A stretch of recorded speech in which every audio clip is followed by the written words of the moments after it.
विशेष सत्र का आज चौथा दिन है। आज राज्यसभा में पेश होगा महिला आरक्षण विधेयक। सरकार नारी शक्ति वंदन अधिनियम को पारित कराएगी। कल लोकसभा में महिला आरक्षण बिल पास हुआ है। लोकसभा में महिला आरक्षण बिल के पक्ष में 454 वोट पड़े। बिल पास होने के बाद विधेयक राष्ट्रपति के पास भेजा जाएगा। राष्ट्रपति की मंजूरी मिलते ही यह कानून बन जाएगा। यानी कि कल लोकसभा में विधेयक पास होने के बाद आज राज्यसभा में बिल पेश किया जाएगा। संसद के विशेष सत्र का आज चौथा दिन है। आज राज्यसभा में पेश होगा महिला आरक्षण विधेयक। सरकार नारी शक्ति वंदन अधिनियम को पारित कराएगी। कल लोकसभा में महिला आरक्षण बिल हुआ है पास। लोकसभा में महिला आरक्षण बिल के पक्ष में 454 वोट पड़े हैं। बिल पास होने के बाद विधेयक राष्ट्रपति के पास भेजा जाएगा। राष्ट्रपति की मंजूरी मिलते ही यह कानून बन जाएगा।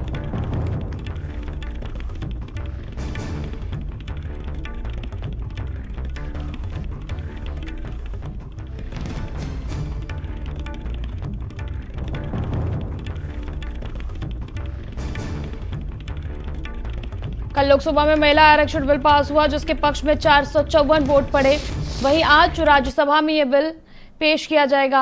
हमारी सहयोगी स्वाति पाठक अधिक जानकारी के लिए जुड़ चुकी हैं। स्वाति, कल 454 वोट महिला आरक्षण बिल के पक्ष में पड़े, सिर्फ 2 वोट, मात्र 2 वोट नहीं पड़े। वहीं आज राज्यसभा में इसको पेश किया जाएगा। जो 2 वोट नहीं पड़े हैं स्वाति, वो कौन लोग हैं और क्या कुछ अपडेट है उनसे जुड़ा? आखिर क्या वजह रही होगी कि इन लोगों ने महिला आरक्षण बिल को सपोर्ट नहीं किया?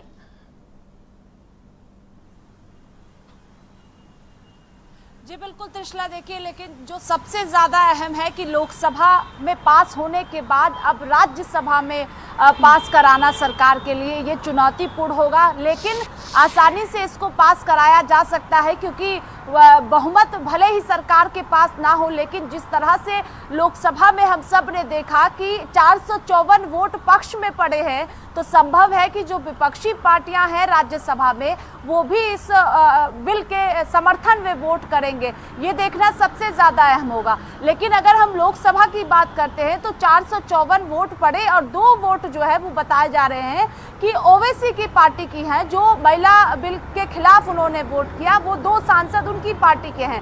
अब राज्यसभा की बारी है क्योंकि चौथा दिन आज संसद के विशेष सत्र का है। ऐसे में सरकार के लिए जो चुनौतीपूर्ण है कि राज्यसभा में भी इसको पास कराना, क्योंकि लंबे समय से जो महिला आरक्षण विधेयक है ये अटका हुआ है और राज्यसभा में पास कराया गया था एक बार, लेकिन लोकसभा में बहुमत नहीं था तो पास नहीं कराया जा सका था।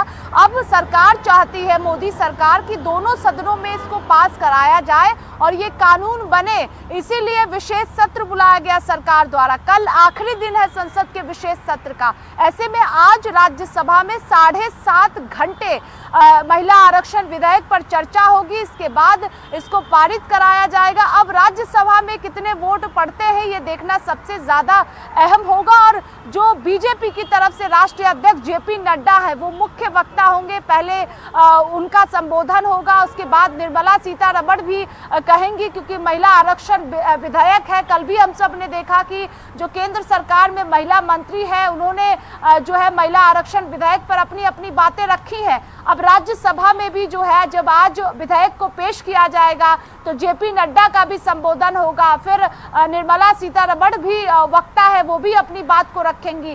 कांग्रेस पार्टी की तरफ से कई जो महिला वक्ता है वो भी अपनी अपनी बातों को आज रखेंगी। तो देखना अहम होगा कि जिस तरह से लोकसभा में वोट पड़े हैं समर्थन में, स्वाति, और देखिए इसके बाद से अगर ये बिल आज राज्यसभा में पास होता है तो राष्ट्रपति के पास भेजा जाएगा, जिसके बाद से ये बिल कानून बन जाएगा।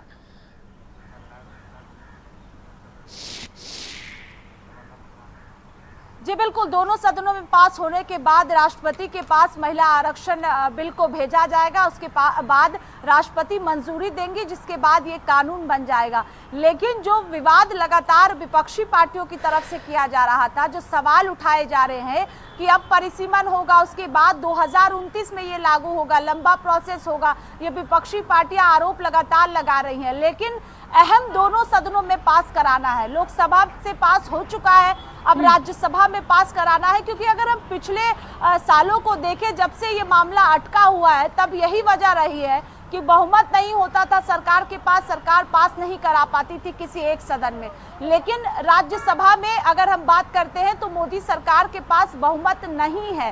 लेकिन कई बार हम सब ने देखा है कि जब कोई बिल सरकार लेकर आई है तो कई विपक्षी पार्टियों का समर्थन मिल जाता है, क्योंकि ज़्यादा जो अगर हम कहें तो मोदी सरकार के लिए दिक्कतें नहीं है राज्यसभा में भी, लेकिन अगर कुछ पार्टियों का समर्थन मिलता है तो सरकार आसानी से राज्यसभा में भी पास करा लेती है।